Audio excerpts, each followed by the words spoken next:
Hello and welcome guys, welcome to our YouTube channel fantastic study with HP.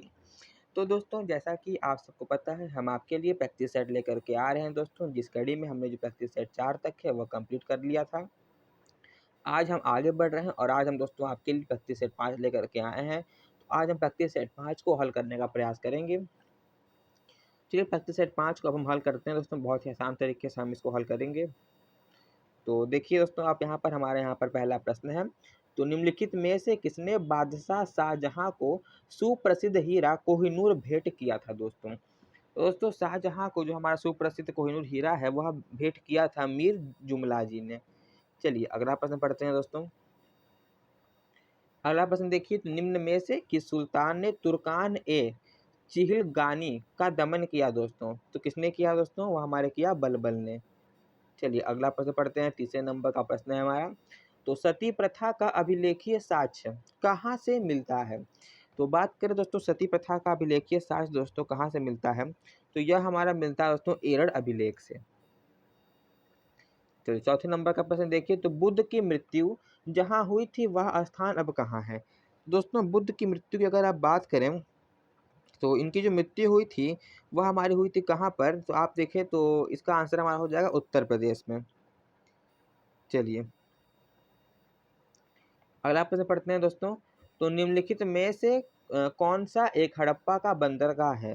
तो हड़प्पा के बंदरगाह की बात की गई है दोस्तों। तो हड़प्पा का जो बंदरगाह है वह हमारा है लोथल बंदरगाह। चलिए अगला प्रश्न देखिए। देखिए दोस्तों, यूपीएससी लेवल का प्रश्न यहाँ पर हमारे लिए आया हुआ है। तो चलिए इसको पढ़ते हैं। इस तरह के दोस्तों बहुत ही इंपॉर्टेंट होते हैं और इनके आने की संभावना काफ़ी हद तक अधिक होती है। तो पढ़ते हैं। तो निम्नलिखित कथनों पर विचार कीजिए, करते हैं विचार। तो गवर्नमेंट ऑफ इंडिया एक्ट 1935, मतलब भारत शासन अधिनियम दोस्तों 1935 की बात की गई है। देखिए पढ़ते हैं इसको, क्या क्या था इसमें। तो प्रांतीय स्वशासन का उपबंध था, एक संघीय न्यायालय फेडरल कोर्ट की स्थापना का उपबंध था, तो और केंद्र में अखिल भारत संघ का उपबंध था। दोस्तों अगर आप विचार करेंगे तो यह तीनों कथन ये बिल्कुल बिल्कुल सही है कि 1935 में दोस्तों भारतीय प्रांतीय स्वशासन का उपबंध था, एक संघीय न्यायालय फेडरल कोर्ट की स्थापना का उपबंध था, केंद्र में अखिल भारत संघ का उपबंध था। दोस्तों ये तीनों कथन बिल्कुल सही दिए हैं। तो इस प्रकार से अगर आप टिक करना चाहें तो आपका आंसर हो जाएगा यहाँ पर डी। चलिए 7वें नंबर का प्रश्न देखिए। तो मैं एक समाजवादी और गणतंत्रवादी हूँ और मुझे राजाओं और राजकुमारों में विश्वास नहीं है। यह वक्तव्य संबंधित है दोस्तों। तो यह दोस्तों संबंधित है वक्तव्य किससे? जवाहरलाल नेहरू जी से। चलिए आगे बढ़ते हैं। अगला प्रश्न हम देखते हैं दोस्तों। 8वें नंबर का प्रश्न है। तो माई एक्सपेरिमेंट विद ट्रुथ के लेखक कौन है दोस्तों? तो ये जो पुस्तक है दोस्तों माई एक्सपेरिमेंट्स विद ट्रुथ है, इसके लेखक की बात करें तो यह दोस्तों लिखा गया है इंदिरा गांधी जी के द्वारा। चलिए 9वां नंबर का प्रश्न देखिए दोस्तों।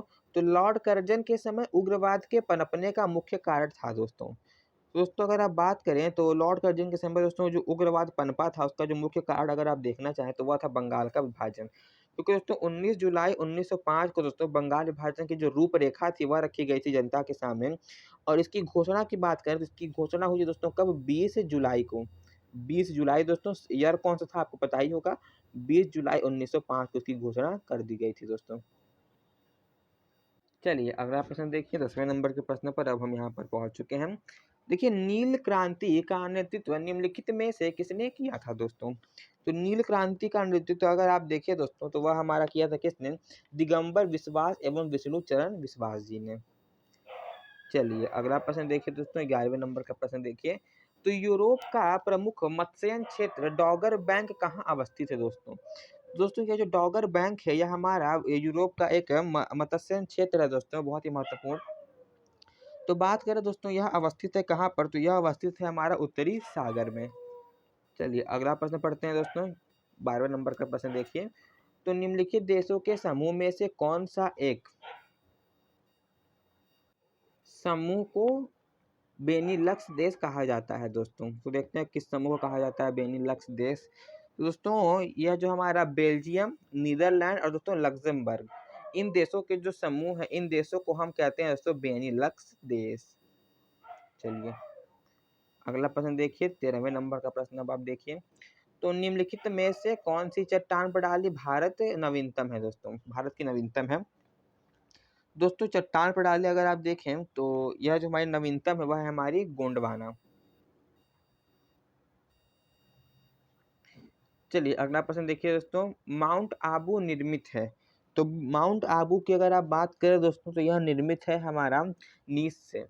चलिए अगला प्रश्न देखिए दोस्तों, तो 15वें नंबर का प्रश्न देखिए। तो 2011 की जनगणना के अंतिम आंकड़ों के आधार पर उत्तर प्रदेश के निम्नलिखित में से किस जिले में साक्षरता दर दोस्तों उच्चतम है। दोस्तों 2011 की जनगणना की बात की गई है दोस्तों, तो किस किस जिले का साक्षरता दर उच्चतम है, तो देखना चाहे तो यह हमारा है दोस्तों गौतम बुद्ध नगर, जो कि पहले नोएडा के नाम से भी जाना जाता था। चलिए 16वें नंबर का प्रश्न देखिए दोस्तों, भुगतान असंतुलन को दूर करने के लिए क्या किया जाना चाहिए। दोस्तों भुगतान आंदोलन को अगर असंतुलन को अगर आप दूर करना चाहें तो उसका जो उचित उपाय सामने आता है वह है हमारा राष्ट्रीय आय में वृद्धि। चलिए 17वें नंबर का प्रश्न देखिए। तो भारत में गरीबी रेखा को मापने के लिए दोस्तों सामयिक नमूना सर्वेक्षण कौन करता है दोस्तों। तो अगर आप देखना चाहें तो गरीबी रेखा को मापने के लिए सामयिक जो नमूना सर्वेक्षण करता है वह हमारा करता है कौन, वह करता है NSSO। तो 18वें नंबर का प्रश्न देखिए। तो कृषि लागत और मूल्य आयोग CACP के निम्नलिखित में से कौन कौन से उद्देश्य हैं दोस्तों। तो CACP के उद्देश्यों की अगर आप बात करें तो इनके जो उद्देश्य हैं वह हमारे सिर्फ एक हैं, वह है हमारे, बताता हूँ उससे थोड़ा ऊपर चला गया, वह हमारे कृषि मूल्यों का स्थिरीकरण। चलिए अगला प्रश्न देखिए 19वें नंबर का प्रश्न देखिए। तो निम्न पर दोस्तों विचार करना है। चलिए विचार करते हैं निम्न पर। सबसे पहले दिया है क्षेत्रीय ग्रामीण बैंक, अग्रणी बैंक योजना, नाबार्ड और भारतीय स्टेट बैंक। इस पर विचार करना है। प्रश्न पढ़ लेते हैं हम। तो इन बैंकों के स्थापित होने का सही ऐतिहासिक क्रम है। थोड़ा बड़ा क्वेश्चन है दोस्तों, मैं आपको बताता हूँ इसका आंसर। चलिए देखते हैं। चलिए मैं आपको बताता हूँ कि यह जो बैंक है, यह सब बैंक जो है वह कब कब स्थापित हुआ, तो फिर इसका आंसर आप खुद से लगा सकते हैं। तो भारतीय स्टेट बैंक की बात करते हैं पहले, जिसको आप जानते भी होंगे, बहुत प्रचलित है। तो भारतीय स्टेट बैंक की जो स्थापना होती है दोस्तों, यह कब होती है 1955 में। कब 1955 में इसकी स्थापना हमारी होती है। चलिए दूसरा आता है अग्रणी बैंक योजना दोस्तों, इसकी जो स्थापना होती है वह होती है 1969 में। और तीसरा हमारा आता है दोस्तों नाबार्ड बैंक। तो नाबार्ड बैंक की स्थापना होती है कब 1982 ईस्वी में। कब 1982 में। पहला आता है दोस्तों क्षेत्रीय ग्रामीण बैंक, इसकी स्थापना होती है कब 1975 ईस्वी में। कब 1975 ईस्वी में। तो आप लगा लीजिए, पहले आता है 4, उसके बाद आता है दोस्तों कौन सा 4, उसके बाद आता है 2, उसके बाद आता है दोस्तों आपका 1 3। तो 4 2 1 3 आप टिक करके लगा दीजिए। तो 4 2 1 3 बी वाले में बी वाला बिल्कुल सही हो जाएगा। चलिए 20वें नंबर का प्रश्न देखिए। तो सतत आर्थिक विकास से अभिप्राय है दोस्तों। तो सतत आर्थिक विकास से अगर आप अभिप्राय देखें तो वर्तमान पीढ़ी के विकास के साथ साथ भविष्य का आर्थिक विकास दोस्तों, यह हमारा सतत आर्थिक विकास से अभिप्राय है। चलिए आइए यूपीएससी लेवल का प्रश्न अब हम देखते हैं। तो निम्नलिखित कथनों पर हमें विचार करने, चलिए हम विचार करते हैं निम्नलिखित कथनों पर कैसे विचार कर सकते हैं हम। तो पहला कथन दिया हुआ है, पढ़िए इसको। तो भारत के संविधान के भाग चौथे में पंचायतों से संबंधित उपबंध है और उसे संविधान 73वां संशोधन अधिनियम 1992 द्वारा अंतः स्थापित किया गया है। चलिए पहला कथन पढ़ लिया। दूसरा कथन पढ़ने का प्रयास करिए। दूसरा कथन है भारत के संविधान के भाग चौथे ए में नगर पालिकाओं से संबंध उपबंध है तथा अनुच्छेद 243 क्यू के अनुसार प्रत्येक राज्य के लिए 2 प्रकार की नगर पालिकाएं हो सकती है। तो नगर पालिका परिषद और नगर निगम दोस्तों। तो अगर आप इसमें देखें तो निम्नलिखित में से कौन सा कथन सही है, तो इसमें से जो सही कथन अगर आप देखें तो सही कथन है दोस्तों सिर्फ और सिर्फ हमारा यहाँ पर एक, बाकी ये 2 नंबर वाला हमारा गलत है। चलिए 22वें नंबर के प्रश्न पर दोस्तों अब हम पहुंच चुके हैं। तो 22वें नंबर का प्रश्न अब हम हल करेंगे दोस्तों। तो 22वें नंबर का प्रश्न पढ़िए। तो राष्ट्रपति द्वारा जारी अध्यादेश जिस अवधि तक मान्य होंगे वह अवधि है दोस्तों। तो राष्ट्रपति द्वारा जो है दोस्तों जारी अध्यादेश वह किस अवधि तक मान्य होते हैं, वह हमारे होते हैं 6 मास तक के लिए। 23वां प्रश्न दोस्तों अब हम पढ़ते हैं। तो 23वां प्रश्न पढ़िए। तो संसदीय शासन प्रणाली में मंत्रिपरिषद व्यवस्थापिका के माध्यम से उत्तरदायी होती है दोस्तों। किसके द्वारा? जनता के प्रति उत्तरदायी होती है। चलिए 24 नंबर का प्रश्न अब आप देखिए। तो 24 नंबर का प्रश्न है, तो विधि का शासन जिस प्रकार की समानता को प्रतिस्थापित करता है वह है दोस्तों। तो जो विधि का शासन है दोस्तों, वह हमारा प्रक्रियात्मक समानता को प्रतिस्थापित करता है। चलिए 25वें नंबर का प्रश्न अब आप देखिए। तो 25वें नंबर का प्रश्न है, निम्नलिखित में से किस वर्ष भारतीय संविधान की प्रस्तावना संशोधित की गई? तो भारतीय संविधान की जो दोस्तों प्रस्तावना है वह संशोधित की गई किस वर्ष? तो वह वर्ष था हमारा 1976 का वर्ष। तो अगला प्रश्न पढ़ते हैं, गोल्डन धान में सर्वाधिक मात्रा होती है दोस्तों। तो गोल्डन धान में दोस्तों सर्वाधिक मात्रा होती है किसकी? तो इसकी जो सर्वाधिक मात्रा होती है वह विटामिन ए की सर्वाधिक मात्रा होती है। चलिए अगला प्रश्न पढ़िए अब आप। तो अगला प्रश्न है, निम्नलिखित में से कौन हमारे शरीर का सबसे दृढ़ भाग है? तो हमारे शरीर का दोस्तों सबसे दृढ़ भाग जो हमारे शरीर में पाया जाता है वह हमारा होता है दोस्तों दंत वलक। चलिए अगला प्रश्न पढ़िए। 28वें नंबर का प्रश्न पढ़िए। तो वायु में कौन सी नोबेल गैस नहीं होती है? तो वायु में बात करें नोबेल गैस नहीं होती है हमारी रेडॉन। चलिए अगला प्रश्न पढ़ते हैं। तो सूर्य में ऊर्जा का निर्माण होता है। तो सूर्य में ऊर्जा का निर्माण दोस्तों कैसे होता है? वह होता है हमारा नाभिकीय संलयन द्वारा।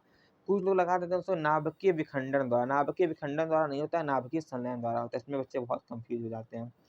चलिए 30 नंबर का प्रश्न पढ़ते हैं। तो जब किसी पिंड को चंद्रमा से पृथ्वी पर स्थानांतरित किया जाता है तो उसमें क्या क्या परिवर्तन आते हैं? तो दोस्तों पहले क्या होता है कि पृथ्वी पर उसका भार बढ़ जाता है तथा मात्रा अपरिवर्तित रहती है, इतना परिवर्तन उस पिंड में होता है।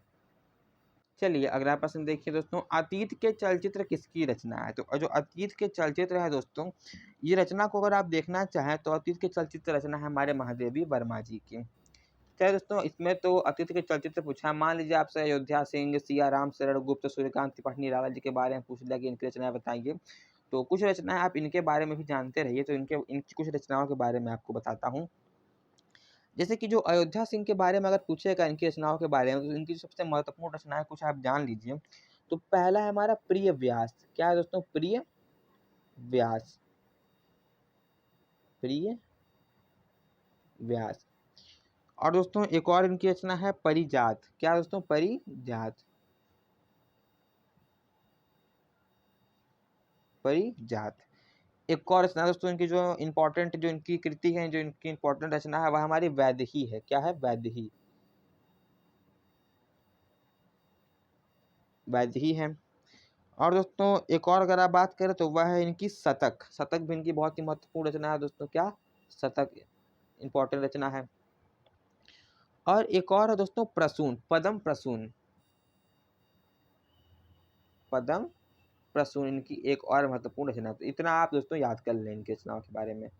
और बात करें दोस्तों सिया राम शरण गुप्त की कुछ रचनाओं के बारे में भी आइए हम देख लेते हैं। तो इनकी कुछ रचनाएं अगर आप देखना चाहें तो सिया राम शरण गुप्त जी की जो मुख्य रचनाएं हैं वह है दोस्तों कौन कौन सी?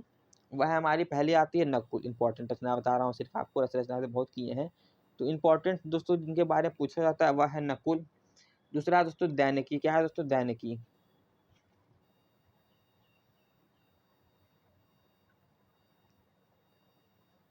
दैनिकी। दूसरा दोस्तों उन्मुक्त। क्या? उन्मुक्त।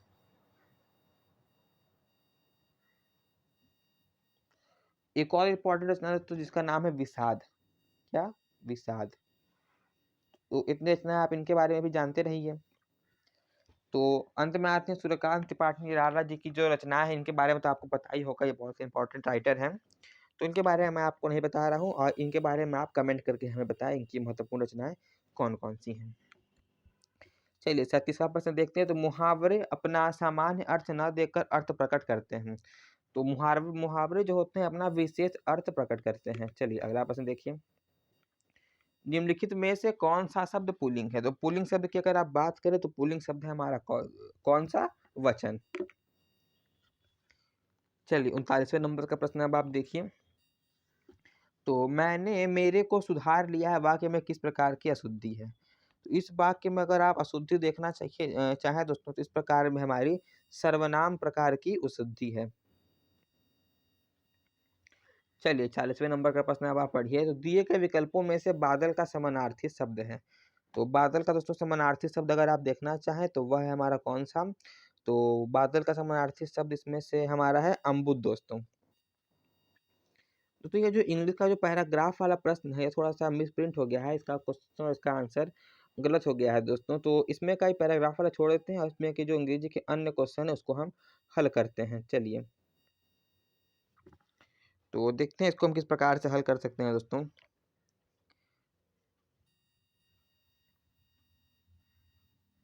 चलिए, हम इसको 43वें नंबर से हल करते हैं।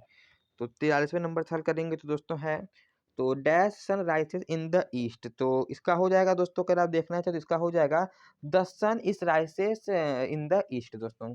द सन, यहाँ लग जाएगा द सन, और द सन के बाद दोस्तों यहाँ पर लग जाएगा द, फिर से in the east. The sun in the rises in the east, B वाला ऑप्शन बिल्कुल सही हो जाता है। चलिए 44वें नंबर का प्रश्न अब आप देखिए। तो call the first witness said the जज दोस्तों। कन्वर्ट टू रिपोर्टेड स्पीच, इसको हमें रिपोर्टेड स्पीच में बदलना है। तो रिपोर्टेड स्पीच में जब आप इसको बदलेंगे तो यह कुछ इस प्रकार से हो जाएगा, द जज commanded them to all the first witness दोस्तों। चलिए अगला प्रश्न पढ़िए, 45वें नंबर का प्रश्न अब आप पढ़िए। तो 45वें नंबर के प्रश्न में लिखा हुआ है, our task had been completed before sunset दोस्तों। तो our task had been completed before the sunset. चलिए क्या बताना है इसमें हमें? तो we completed our task before का क्वेश्चन दोस्तों कुछ भाग बाहर है। हाँ दोस्तों, इसका ये जो क्वेश्चन है हमने छोड़ दिया था। तो out of the 4 alternative suggested select one which the best express the same sentence in active passive voice. चलिए इसमें से हमें एक छांटना है। तो अगर आपको छांटना चाहे दोस्तों तो पहले आता है दोस्तों सब्जेक्ट, उसके बाद आता है हेल्पिंग वर्ब, उसके बाद आता है वर्ब का थर्ड फॉर्म, उसके बाद आता है ऑब्जेक्ट। तो यह दोस्तों रूल था और इसके हिसाब से हमारा सटीक आंसर हो जाएगा डी वाला, we had completed our task before sunset. चलिए आगे बढ़ते हैं, 46वें नंबर का प्रश्न अब हम हल करेंगे। पढ़ते हैं 46वें नंबर का प्रश्न। तो दिए गए कथन को सत्य मानिए भले ही वे समानतः मान्य तथ्यों से भिन्न प्रतीत होते हैं, और उनके आधार पर तय कीजिए कि वे कौन से निष्कर्ष कथनों का तार्किक रूप से अनुसरण करते हैं। चलिए इसको हम हल करने का प्रयास करते हैं। तो सभी कारें जीप हैं, सभी जीप चार पहिया हैं, निष्कर्ष निकाला है सभी चार पहिया कारें हैं, कुछ चार पहिया जीप हैं। तो अगर आप इसका आंसर देखना चाहें तो केवल निष्कर्ष दो अनुसरण करता है दोस्तों। तो यह दोस्तों रीजनिंग का प्रश्न है, लेकिन आपको बताता हूँ इसी वीडियो में। तो यदि a बराबर 2, o बराबर 30 और x बराबर 48 तो 100 बराबर क्या होगा? तो अगर आप देखना चाहें दोस्तों तो इसका अगर आप आंसर लगाना चाहें तो a हमारा कितने नंबर पे आता है? तो a हमारा आता है 1 नंबर पे। 1 गुणे 2 कर दीजिए, कितना आया? 1 गुणे 2 किए 2 आया। o हमारा आता है कितने नंबर पे? o हमारा आता है दोस्तों 15वें नंबर पे। तो 15 गुणे 2 कर दीजिए, कितना आया? 30 आया। ठीक, उसके बाद आता है हमारा x। तो x हमारा आता है 24वें नंबर पे। 24 गुणे 2 कर दीजिए, कितना आया? 48 आया। मिला लीजिए, 2 2 30 30 48 48। इसी प्रकार से आप इसको हल कर सकते हैं। तो 100 को अगर आप देखें तो जो s है दोस्तों वह हमारा आता है कितने नंबर पे? 19 नंबर पे आता है। तो यहाँ पे 19 और 2 से गुणा कर रहे हैं तो यहाँ लिख दीजिए 38, प्लस करिए इसमें अब। और उसके बाद a दोस्तों आता है 1 नंबर पे, 2 का गुणा कर दीजिए, यहाँ पे आ गया 38 प्लस 2। W दोस्तों, W की बात करें तो W हमारा आता है 22वें नंबर पे। तो 22 गुणे 2 कर दीजिए प्लस 46, और इन सब को जब आप जोड़ेंगे तो जोड़ने पे हमारा आएगा 86। तो 86 बिल्कुल सही आंसर है। चलिए तो यहाँ पर अब आप 48वें नंबर का प्रश्न अब आप देख सकते हैं। तो मैं दोस्तों चाहूँगा कि आप इसका आंसर हमें कमेंट करके बताएं। चलिए हम 49वें नंबर का प्रश्न अब हम देखते हैं।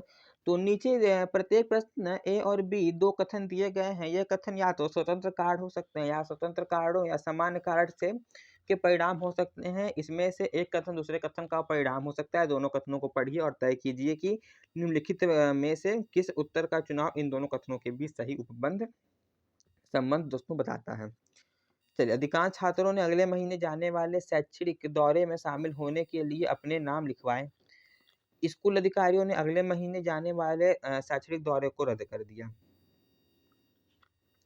तो यदि हमारा ए जो है वह कथन दिया हुआ है दोस्तों, और नहीं, जो कथन ए है वह हमारा कारण है और कथन बी उसका परिणाम है। चलिए देखते हैं क्या है। तो यदि कथन बी कारण है और कथन ए उसका परिणाम है, यदि कथन ए और बी दोनों कथन किसी स्वतंत्र कारण के परिणाम है दोस्तों, ये दिया हुआ है। और यदि कथन ए और बी दोनों किसी सामान्य कारण के परिणाम है, तो दोस्तों अगर आप देखें तो ना ही तो कथन ए कोई कारण है, ना ही तो कथन बी उसका कोई परिणाम निकल करके आता है, ना ही तो कथन बी कोई कारण है, ना ही तो कथन ए उसका कोई परिणाम निकाल करके आता है। इस प्रकार से आपका सी वाला ऑप्शन बिल्कुल सही हो जाएगा। चलिए आगे बढ़ते हैं। दोस्तों यह क्वेश्चन थोड़ा सा मिसप्रिंट हो गया, ये क्वेश्चन दोस्तों गलत है, तो आप काट दीजिए। तो हम अगला प्रश्न देख लेते हैं। तो यहाँ पर हमारा 51 नंबर का प्रश्न है दोस्तों, 51 नंबर का प्रश्न है वो आप देखिए। तो निम्नलिखित में से नेमसेक पुस्तक के रचयिता कौन है? तो नेमसेक जो पुस्तक है दोस्तों, उसके रचयिता हमारे कौन है? झुम्पा लाहिरी जी दोस्तों। चलिए अगला प्रश्न देखिए दोस्तों। तो विश्व पर्यावरण दिवस कब मनाया जाता है? तो विश्व पर्यावरण दिवस अगर आप देखना चाहें तो यह हमारा मनाया जाता है दोस्तों कब? यह हमारा मनाया जाता है 5 जून को। चलिए 53 नंबर का प्रश्न अब हम पढ़ते हैं। तो डैश कृषि के ग्रीन हाउस का एक तरीका जहां उन्नत ग्रीन हाउस प्रौद्योगिकी जैसे कि हाइड्रोपोनिक्स और एरोपोनिक्स का उपयोग करके शहरों में बहुमंजिला इमारतों के अंदर वाणिज्यिक रूप से व्यवहार फसलों की खेती की जाती है दोस्तों। तो लंबवत खेती, हाइड्रो कल्चर खेती, जैविक खेती और रोबो कल्चर खेती। तो दोस्तों इसका हमारा आंसर हो जाएगा क्या? इसका आंसर हमारा हो जाएगा लंबवत खेती। चलिए 54 नंबर का प्रश्न देखिए। तो एक अंतरराष्ट्रीय आंदोलन जिसका उद्देश्य पर्यावरण की समस्या के संबंध होकर विश्व को बचाना है, कौन सा है दोस्तों? तो यह हमारा कौन सा है? तो यह हमारा है दोस्तों ग्रीन पीस, हमारा अंतरराष्ट्रीय वो है दोस्तों उद्देश्य। चलिए 55 नंबर का प्रश्न देखिए। तो 55 नंबर का प्रश्न है, तो भारतीय दलहन अनुसंधान संस्थान दोस्तों अवस्थित है। तो भारतीय दलहन जो दोस्तों अनुसंधान संस्थान अवस्थित है हमारे कानपुर में, जो कि हमारा उत्तर प्रदेश, कानपुर दोस्तों उत्तर प्रदेश में यह हमारा अवस्थित है। बात करें स्थापना कब हुआ था, तो स्थापना हमारा हुआ था कब? 1983 में। कब? 1983 में। 56 नंबर का प्रश्न देखिए। स्वीडन की राजधानी का नाम क्या है? तो स्वीडन की जो राजधानी है दोस्तों वह हमारी है स्टॉकहोम। और दोस्तों बर्न दोस्तों किसकी राजधानी है? बर्न हमारी स्विट्जरलैंड की राजधानी है। लग्जमबर्ग किसकी राजधानी है? तो लग्जमबर्ग की ही राजधानी है लग्जमबर्ग। मैड्रिड किसकी राजधानी है? तो मैड्रिड हमारी किसकी राजधानी है? मैड्रिड हमारी राजधानी है दोस्तों किसकी? स्पेन की। किसकी? स्पेन की हमारी राजधानी है। 57 नंबर का प्रश्न देखिए। तो प्रत्येक 2 वर्ष के बाद राज्यसभा के कितने सदस्यगण सेवानिवृत्त हो जाते हैं? तो प्रत्येक 2 वर्ष के बाद दोस्तों राज्यसभा के हमारे जो हैं 1/3 जो हमारे सदस्य हैं वह सेवानिवृत्त हो जाते हैं। चलिए 58 नंबर का प्रश्न देखते हैं। तो प्राग ऐतिहासिक काल की चित्रकारी वाली प्रसिद्ध पंचमुखी गुफाएं निम्नलिखित में से किस जिले में अवस्थित है दोस्तों? तो किस जिले में अवस्थित है? हमारी सोनभद्र जिले में यह अवस्थित है। 59 नंबर का प्रश्न देखिए। तो अंतरराष्ट्रीय क्रिकेट परिषद आईसीसी के नए अध्यक्ष नियुक्त किए गए हैं। तो आईसीसी के दोस्तों जो जो हमारे नए अध्यक्ष नियुक्त किए गए हैं वह कौन है? वह है हमारे ग्रेग बार्कले जी। 60 नंबर का प्रश्न देखिए। तो राष्ट्रीय जल पुरस्कार 2020 में किस राज्य को प्रथम पुरस्कार दिया गया है? दोस्तों प्रथम पुरस्कार जिस राज्य को दिया गया उसका नाम है हमारा तमिलनाडु। चलिए 61वें नंबर का प्रश्न अब आप देखिए। तो बिहार में हाल ही में नए विधानमंडल का गठन किया गया है, इन संदर्भ में निम्न में से कौन सा कथन सत्य है? दोस्तों सत्य कथन अगर आप देखिए तो पहले हम कथन पढ़ लेते हैं। तो बिहार में पहली बार 2 उप मुख्यमंत्री बनाए गए हैं। बिहार में किसी भी राजनीतिक दल को स्पष्ट बहुमत नहीं प्राप्त है। नीतीश कुमार ने 7वीं बार बिहार के मुख्यमंत्री के रूप में शपथ ग्रहण की है दोस्तों। दोस्तों अगर आप देखना चाहें तो इसमें से हमारे जो तीनों कथन है वह बिल्कुल सही हैं।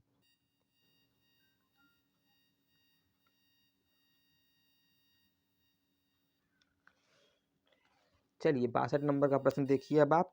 तो 62 प्रश्न में क्या कह रहा है? भारत में जलवायु परिवर्तन पर पेरिस समझौते AIPA लक्ष्यों को प्राप्त करने के लिए हाल ही में एक शीर्ष समिति का गठन किया गया है। इस संदर्भ में निम्न कथनों में से कौन सा कथन सत्य है? तो इस संदर्भ में अगर आप देखें तो कौन सा कथन हमारा सत्य है, तो हमारा सत्य कथन निकल करके आता है। तो पहले पढ़ते हैं। तो भारत में कार्बन बाजारों को विनियमित करने का अधिकार इस समिति को नहीं होगा। पेरिस समझौता आधिकारिक रूप से 1 जनवरी से लागू होगा। पर्यावरण सचिव आरपी गुप्ता इस समिति के अध्यक्ष होंगे। दोस्तों हमारा 2 और 3 सही है कि पेरिस समझौता आधिकारिक रूप से 1 जनवरी से लागू होगा और पर्यावरण सचिव आरपी गुप्ता इस समिति के अध्यक्ष होंगे। हमारे इस प्रकार से आप देखना चाहें तो बी वाला ऑप्शन सही हो जाएगा। चलिए 63 नंबर का प्रश्न देखिए। तो भारत में नए संसद की आधारशिला किस तिथि को रखी गई? दोस्तों यह जो हमारी रखी गई कब, किस तिथि को रखी गई नए संसद की आधारशिला, तो ये हमारी रखी गई कब, 10 दिसंबर 2020 को। चलिए 64 नंबर का प्रश्न देखिए। तो अंतरराष्ट्रीय प्रवासी दिवस मनाया जाता है। तो अंतरराष्ट्रीय प्रवासी दिवस मनाया जाता है हमारा कब, 18 दिसंबर को। 65 नंबर का प्रश्न देखिए। तो किस संगठन ने जनवरी 2021 में वैश्विक ऊर्जा सुरक्षा को बढ़ाने के लिए भारत के साथ रणनीतिक साझेदारी समझौते के लिए एक फ्रेमवर्क पर हस्ताक्षर किए हैं दोस्तों? तो किसने हस्ताक्षर किए हैं दोस्तों एक फ्रेमवर्क पर? वो हमारे किए हैं अंतर्राष्ट्रीय ऊर्जा एजेंसी ने, इंटरनेशनल एनर्जी दोस्तों एजेंसी ने। 66 नंबर का प्रश्न देखिए अब आप यहाँ पे। तो प्रमुख राज्यों की श्रेणी के तहत इंडियन इनोवेशन इंडेक्स 2020 के दूसरे संस्करण में कौन सा राज्य शीर्ष पर रहा? दोस्तों हमारा शीर्ष राज्य पर कौन सा राज्य रहा? वह हमारा रहा कर्नाटक। चलिए। तो जोधपुर में आयोजित पहली द्विपक्षीय वायु अभ्यास एक्सरसाइज डेजर्ट नाइट 21 में भारतीय वायुसेना IAF इंडियन एयरफोर्स के साथ किस देश ने भाग लिया दोस्तों? तो किस देश ने भाग लिया? हमारे फ्रांस ने भाग लिया। अगला प्रश्न देखिए। तो सक्षम वेब पोर्टल की उपयोगिता क्या है जिसे हाल ही में लॉन्च किया गया है? दोस्तों इसकी उपयोगिता देखें तो इसकी उपयोगिता है दोस्तों क्या, जॉब पोर्टल। चलिए 69 नंबर का प्रश्न देखिए। तो फरवरी 2021 में राष्ट्रीय सुरक्षा परिषद के अध्यक्ष के रूप में किसे नियुक्त किया गया है? तो हमारे नियुक्त किया गया किसे? SN सुब्रमण्यन जी को। चलिए 70 नंबर का प्रश्न देखिए। तो विश्व भर में सामाजिक न्याय दिवस मनाया जाता है कब? तो सामाजिक न्याय दिवस हमारा मनाया जाता है कब? 20 फरवरी को। चलिए एक पैराग्राफ आया हुआ है, इसी के आधार पर अगले हमारे 10 प्रश्न होंगे, तो पढ़ते हैं इसको।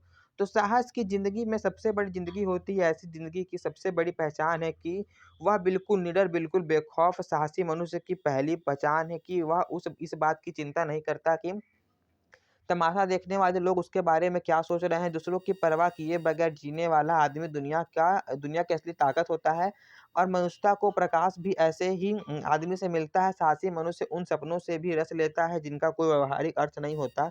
साहसी मनुष्य अपने उधार नहीं लेता, वह अपने विचारों में रमा हुआ अपनी ही किताब पढ़ता है। झुंड में चलना और झुंड में चरना तो भैंस और भेड़ का काम है। साहसी मनुष्य तो सिंह के समान जो अकेला होने पर भी मग्न रहता है। अर्नोल्ड बेनेट ने एक जगह लिखा, जो आदमी उपयुक्त अवसर मिलने पर भी साहस के काम न ले सका वह भी सुखी नहीं हो सकता। समय पर साहस न दिखाने वाला व्यक्ति अपने भीतर एक आवाज़ सुनता है जो उसे बराबर कहती है, तुम साहसी नहीं दिखा सके, तुम कायर की तरह भाग खड़े हुए। चलिए इस पर आधारित प्रश्न को हल करते हैं। चलिए पहला प्रश्न है इसके आधार पर। तो साहसी मनुष्य उधार नहीं लेता। तो साहसी मनुष्य दोस्तों उधार नहीं लेता, दिए गए गद्य के हिसाब से देखे तो अपने सपने। चलिए साहसी मनुष्य किसके समान है? तो साहसी मनुष्य हमारा सिंह के समान है। दुनिया की परवाह किए बिना जीने वाले व्यक्ति से किसको प्रकाश मिलता है दोस्तों? किसको प्रकाश मिलता है? मनुष्यता को। लेखक ने कैसे जीवन को महान बताया? तो लेखक ने दोस्तों कैसे जीवन को महान बताया? हमारे लेखक ने हिम्मत की जीवन को महान बताया है। चलिए अगला प्रश्न देखिए अब आप यहाँ पे। दोस्तों हमारा प्रैक्टिस सेट खत्म हो गया है आज का। इसके बाद हमारे ग्राफ वाले सवाल थे, तो ग्राफ वाले सवाल तो इस वीडियो में करा पाना बहुत ही मुश्किल है। तो उम्मीद करता हूँ कि आपको हमारा आज का वीडियो अच्छा लगा होगा। तो अगर आपको हमारा वीडियो अच्छा लगे तो हमारे चैनल को लाइक करें, सब्सक्राइब करें और शेयर करना ना भूलें। मिलते हैं आपसे अगले वीडियो में, तब तक के लिए धन्यवाद।